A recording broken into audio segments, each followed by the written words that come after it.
Question 5 is asking to explain how end-diastolic volume and the time spent in diastole and end-systolic volume and the time spent in systole respond to increasing intensity, and how this affects stroke volume and why. So I have pictures here of diastole and systole, or your end-diastolic and end-systolic volume. Diastole is when your heart is filling, and so quote unquote your heart is full, and systole is when your heart is quote unquote emptying, but they're never really full or empty. There's always blood in there. But it takes about 2/3 of the whole time to fill. So you're spending about 2/3 of your time in diastole and about 1/3 of the time in systole.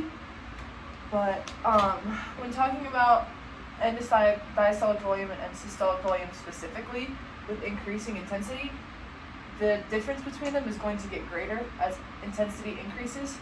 So on the y-axis is left ventricular volume in milliliters, and then intensity is down here, and you can see the difference is going to increase. Your ESV is going to decrease and your EDV is going to increase. And how this affects stroke volume is that your stroke volume is just how much your blood is exerting through one beat, right? So it's the difference between your end-diastolic volume and your end-systolic volume. So here's your equation here.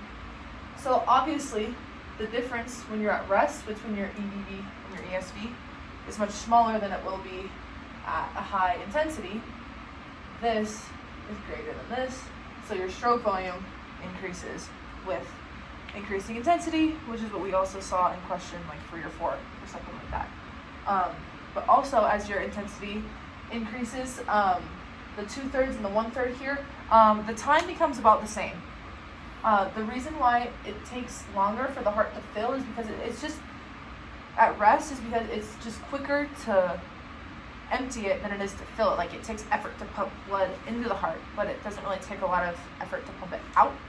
But as intensity increases, those times get closer and closer. So instead of being 2/3 and 1/3, it's like half and half.